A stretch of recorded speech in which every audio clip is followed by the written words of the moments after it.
Well,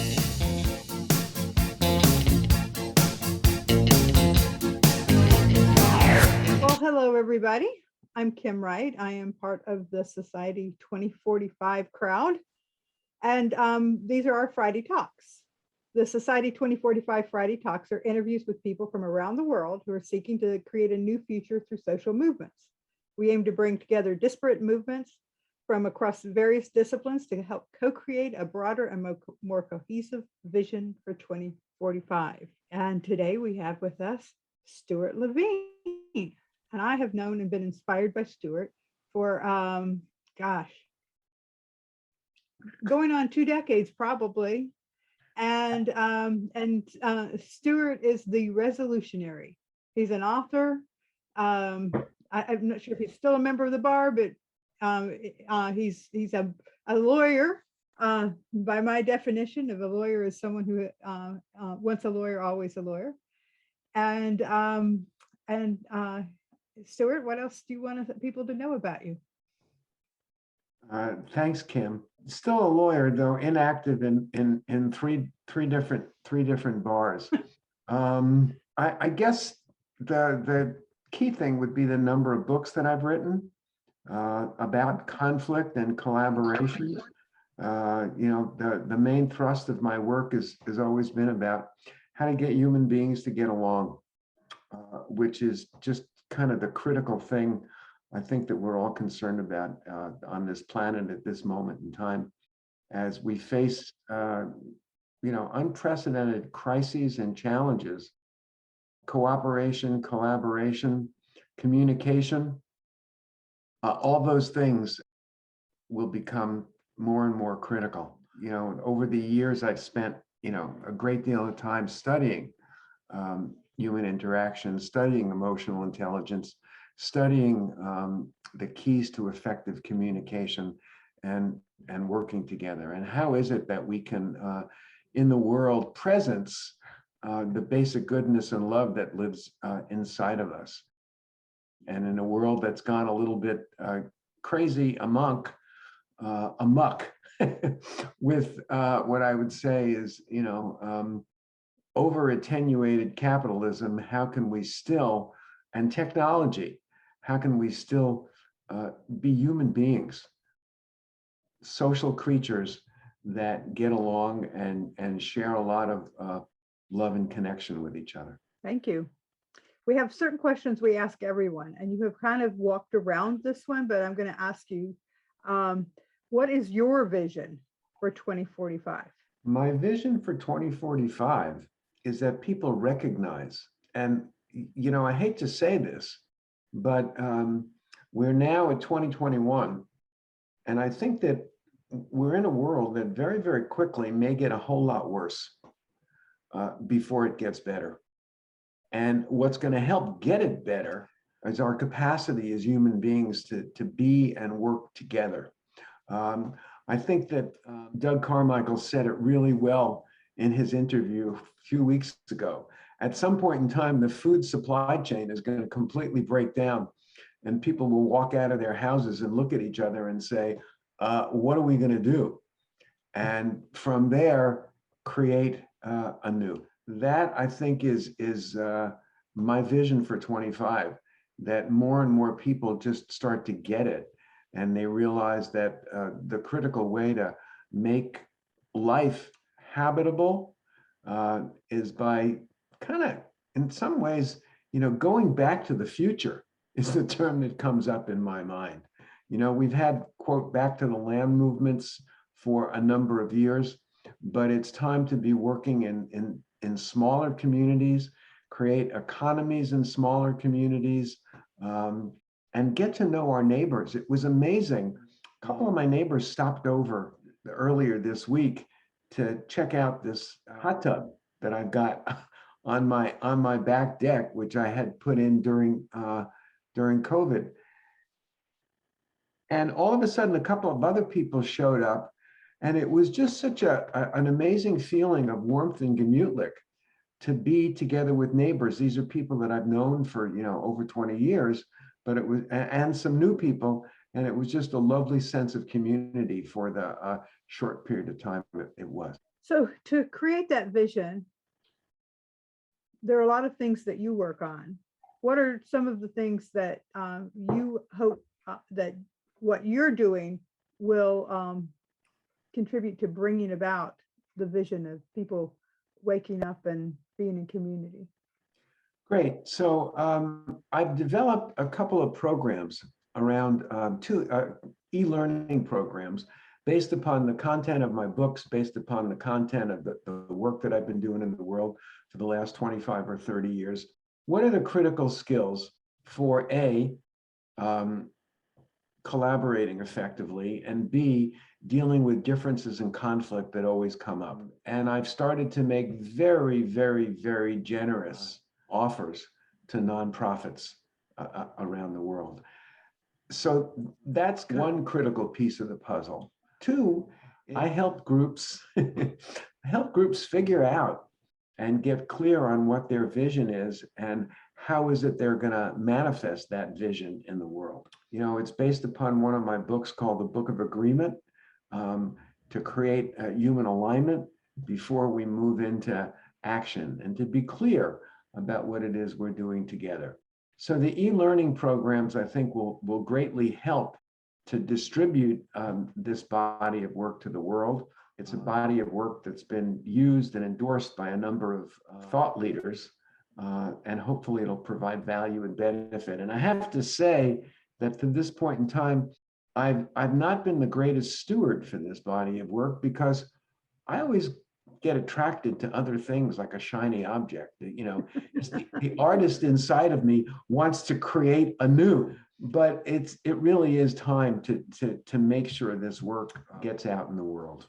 I also have a large volume of poetry, which I'm about to publish. An interesting learning experience in terms of the writing process. In some ways, it's never done, and you could always continue tweaking it, but at some day you just need to deliver it in the state that it is, because it's, you know, likely good enough. So, you know, those are the two major two or more major contributions that I think I can make to the world going forward. Our mutual friend, Sharif Abdullah, says that people are most interested in the things that he was interested in at least 10 years ago. And he's moved on and he wants to play in other fields and they want to talk about what happened 10 years ago. So I suspect that you share some of his qualities of, you know, like, let me play with something new. And if you're 10 years ahead, then you always have, you know, have to go back to what you were doing 10 years ago and offer that, because that's what people are ready for. Yeah, you know, one of the things that I've learned over the last years, as opposed to banging my head up against the wall in terms of quote, why people, you know, aren't getting it, is to really let go of a great focus on outcome and just do the best work that I could possibly do in the world. And whatever happens, whatever happens. You know, it's been a great experience studying Buddhist philosophy and getting back into meditation, which I kind of started in the 80s, but gave up any kind of formal practice. And I think we know what to do. We know how to transform human beings. We know how to change people's thinking. We know what the tools are, and yet not enough people, because the pain hasn't been great enough, have moved in that direction. And you know, that's something I learned, you know, working as a mediator.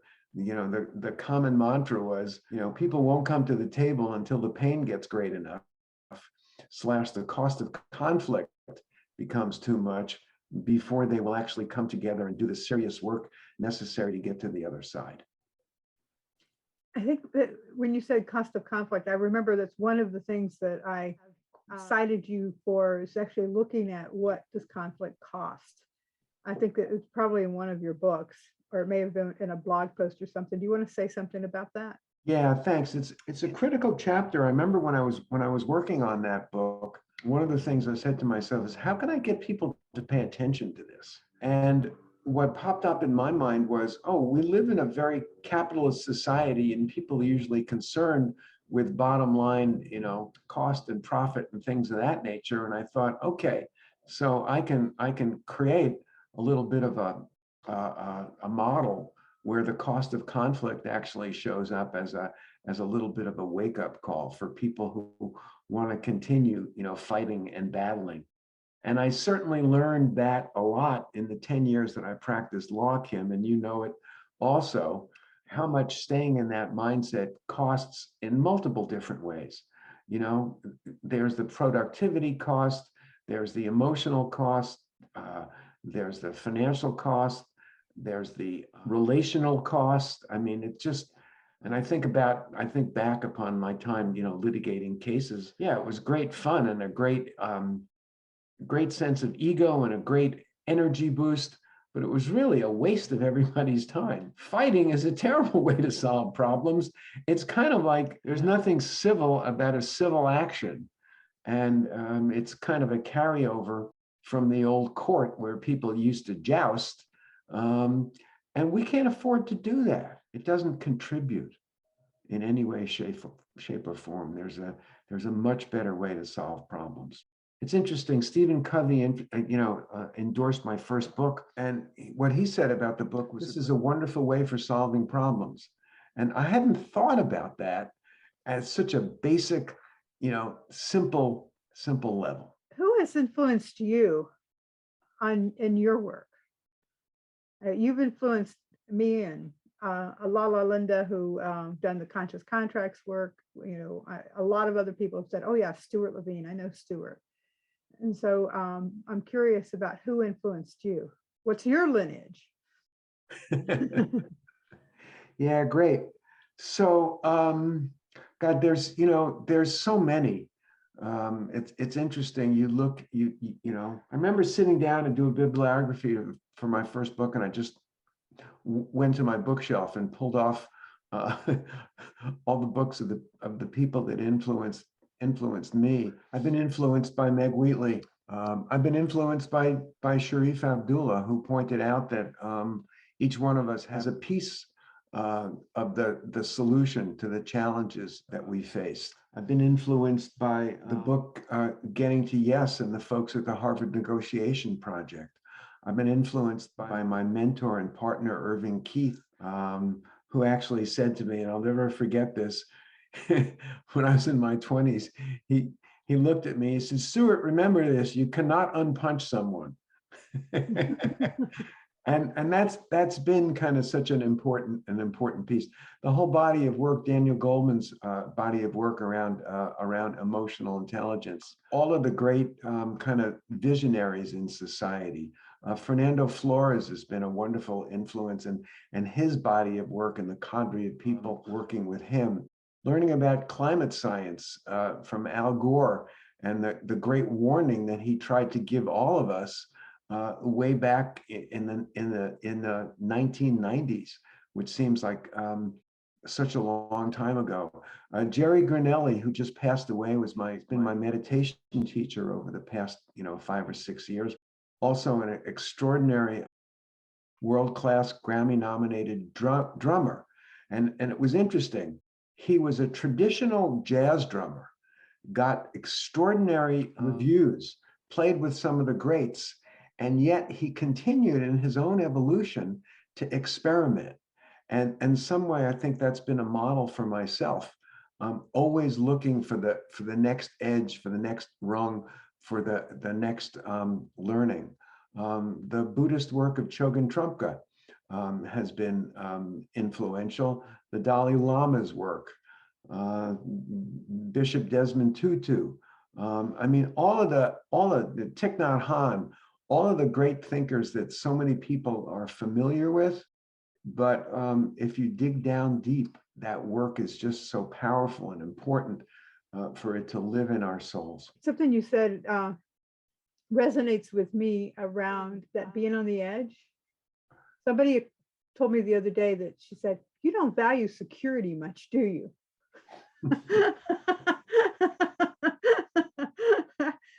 Yeah, I could I could see how that could come across. What Yeah. is it about you and the edge? I'm really curious about that these days.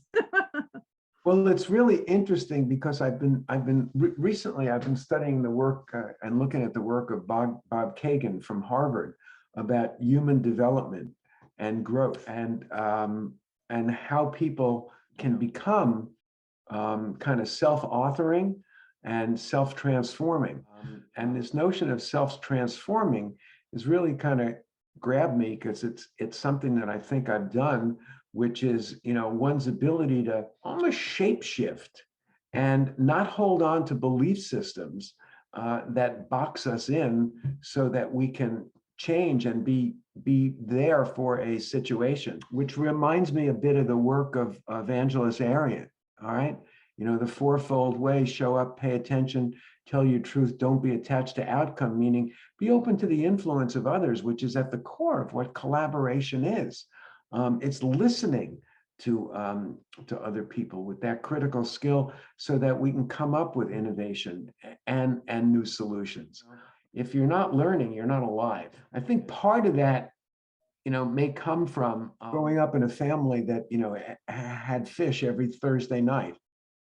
It was so routine that it was enough to kind of drive me crazy. One of my other influences has been my father, who was always concerned about other people. He was a man in service. It's funny, I just had this experience. I was out for an early morning walk in Bakersfield, California, on my way home last week. And I passed by a Masonic lodge. And I remember my father's Masonic ring, which was unfortunately stolen as my parents were getting ready to move up north. But he was always involved in service work, whether it was a lodge, a synagogue, always about giving back in some ways. And his work ethic was just extraordinary. So my dad was inspiring in that way.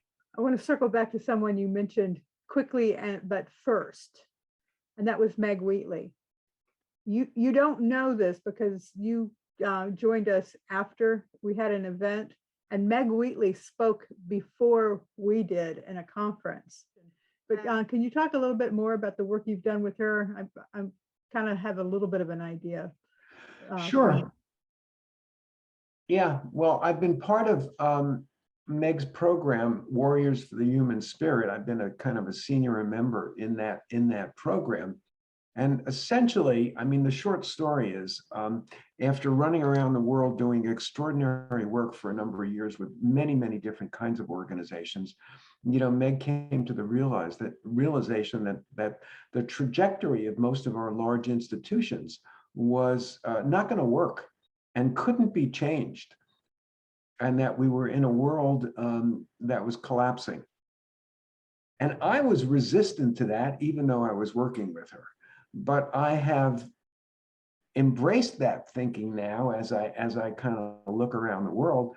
And continuing the way we're going, it will collapse at some point in time at a number of different large systemic levels. We have been doing a lot of work around how can great people like everyone on this call continue to do their good work in the face of collapse. And it has been a foundational walkthrough of the work of Chogyam Trungpa, who had a vision for an ideal society. He founded Nairobi University, and the Shambhala movement all over the world has been kind of a progeny of that. But we've been a little bit of an offshoot of that in the Warriors for the Human Spirit program. And so I've admired Meg's work since she wrote Leadership for the New Science, which is an extraordinary body of work, and all her work has been inspirational. So it's been a wonderful kind of learning experience. And where it's led me in terms of my current thinking is, so, okay, I get it, things are collapsing, but what will happen after collapse? How can we create a world that in some ways perpetuates our species for the future, and perhaps multiple generations in front of us will learn from our mistakes and live different kind of lives than the context that we're currently living in. So Meg is part of Berkana, and Berkana has a 2 loops model that was developed, I think, collectively, collaboratively there. And when I found that model, I thought, this is it. This is what I do. And then I heard later that she'd said, no, it doesn't work. But what you just said actually saves that for me. What I've always seen is that it's a model towards creating the new system. The old system is collapsing, and we're going to create a new system. And so for me, I'm building the new legal system. Yeah, in 1988, when I was making some big major changes in my life, a woman that I was becoming involved with had an astrology reading done for me. And I still listen to that every once in a while to remind me at some profound level of who I really am at some deep level.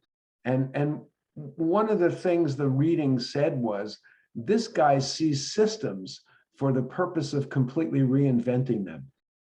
Let's kind of trash the old system and let's create something new that's going to work.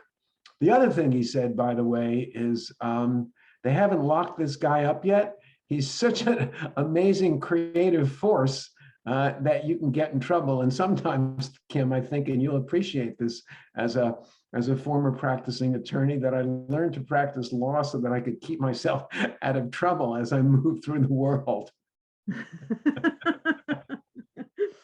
I wouldn't know anything about that. But I will mention that one of the reasons I went to law school is because I was married to a man who kept getting arrested for civil disobedience.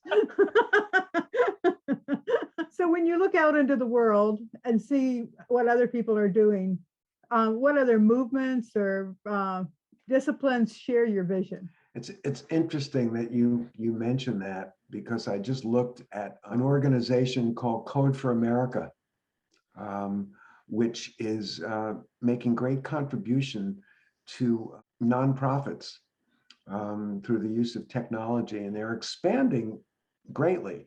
They're trying to make governments and individuals more effective, and they're trying to give back to people. One of my friend's daughter is a senior leader on their, what I'll call their Helping Humans team. And so, you know, there's a level of respect for that kind of work. So youth organizations,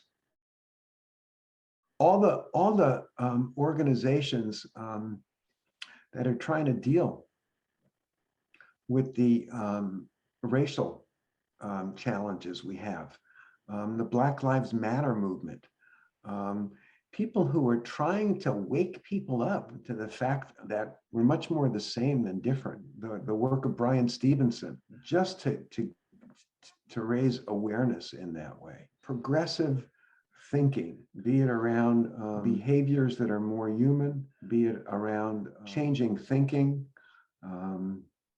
those kinds of organizations grab my attention. So one of our other questions is, who doesn't share your vision? When you're looking out, who's going the wrong direction from your perspective? The Republican Party. I mean, that is, you know, one of the most obvious ones. You know, people who are trying to put a stop to good work. Industries that continue to be unconcerned with polluting the environment. A number of the police forces are really progressive in their thinking, but many of them still want to hold on to old visions. When I watch network television and I just see how commercial it is, it just kind of makes me uncomfortable, it brings up a level of outrage that all people are doing is selling stupid shit that other people don't need. Because that's where so much of the pollution is coming from. Pollution both materially, but also polluting the thinking of people that they need this, that, and the other thing in order to be okay. So are you optimistic or pessimistic that the species will survive?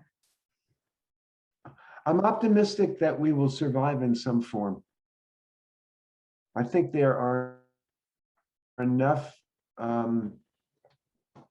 enough creative people, enough concerned people, enough people that are kind of moving towards the edges of what will be necessary in order to survive. I wanted to get this book that I've just started, How to Rebuild Civilization in the Aftermath of a Cataclysm. And the author is Lewis Dartnell, who was a British scientist. He talks about the importance of preserving the body of scientific knowledge that's been developed to this point in time, the importance of preserving agriculture. And I've started to look at the work of a guy named Michael Dowd, who has been just studying climate stuff. So I think the people who have the notion of preserving what is absolutely essential for life going forward will survive. But we've got some huge challenges in front of us. I mean, one of the things of looking at Michael Dowd's work was, as the climate has massive changes in the future, what about all those nuclear reactors that are all around the world? What's going to happen with those? We've got some great challenges as a species, and who knows what it's going to look like. In some ways, that could be very, very exciting for those of us on the edge. There's a way in which, with a smile on my face, I'm kind of waiting to serve if, some great collapse happens in my lifetime. I don't dread it at all. It's kind of like it's the work that I've come here to do. As things collapse, it's interesting. I had some people model some of the work I do with conflict resolution. And somebody once said, as things get hotter, you tend to get cooler. I don't know where that came from, but it's a presence that, okay, let's see what happens in the world as we move forward. I don't wish for it. I don't hope for it. But who knows when or how it might come upon us. Well, thank you. I'm going to turn you over to the rest of the group for questions now. And I think we've already got some popping up in the chat room. So I will back off and let others ask some questions for a while. Kelly, do you want to ask your question? Sure. So I didn't know much about it, but reading lately about the Steven Zanziger case, he prosecuted what was Texaco for environmental crimes in Ecuador and got a $10 billion ruling from them. And then Chevron has bought Texaco and has been battling him ever since. He's to the point where he was under house arrest for 2 years here in the United States. And then now he's being sent to jail for contempt for 6 months. And as a private prosecutor, I never heard of such a thing, even as a lawyer. I didn't know if you had any thoughts about all of that. I have not been following it. I have a vague recollection of it. Sounds like somebody who did really good work, and the whole system is pushing back against that really good work, which is not untypical as people involved in the legal system know. Yeah. I don't really have a whole lot to say about that, Kelly. It just seems to be another point of evidence of the collapse of our legal system, of the need for the collapse of the legal system as it's currently processed. Yeah, I mean, we all know one of the reasons that I stopped practicing law is because I couldn't play the game of the winking and nodding, and the fact that most of the concerns were about material things and about money and wealth, and not so much about taking care of people, which is the image that I had of what I thought I was going to do when I started to practice law. Well, thank you, Stuart. Going back to the, in general terms, we've all talked about the survival of the human race, etc. On the other hand, I heard the other day that the average life of species on Earth is about 4 million years. that means that we're not even started. And so, but what do you think it would look like in 24 years from now? In general terms, not, I always joke about flying cars, but just what will be fundamentally different to make sure that we get the 4 million year mark? Here's what I think. It's based upon nothing. That somewhere in the next 10 to 15 years, environmental collapse is going to proceed in a much stronger and faster way than we could possibly imagine. As the ice on land melts and adds to the water mass, and as the Gulf Stream starts to collapse, we're going to have huge changes. As international supply chains break down, as large agricultural entities start to fall apart, we're going to have huge changes. As population migrates to places that can sustain human life without all of the artificial heating and cooling that we've been using, there will be, I think, some great levels of violence. There will be a lot of devastation, and things will get very, very challenging. How long that is going to last, I don't know. I think that there will be pockets of human civilization, almost like indigenous life, that will continue to go forward, and that will be the foundation of rebuilding kind of the human species going forward. And when you start to look at the literature, there's so much literature out there about the life of civilizations. But I agree with you, Matt, in the sense that we're a young species, and all of a sudden, we've created this vast amount of material wealth, and yet we have killed the golden goose in terms of the earth that provides all this incredible sustenance for us. The earth is going to survive. There's no question about that. It'll heal itself. It'll shrug off, the little mosquitoes that we really are. But hopefully some level of humanity, I shouldn't say hopefully, I know for a fact, some level of humanity will continue. And what will that look like? What will be fundamentally different than the way it is today? As you ask, I think I've mentioned, I'm writing a piece of science fiction. And the essence of where, and it surprised me, was that I looked at China and Israel, of two examples where a quasi-socialist / totalitarian centrally governed society has made huge changes in a short amount of time. If you think about where China was pre-World War II, and if you think about where Israel was around the time of its founding in the 40s, the amount of change those societies have made.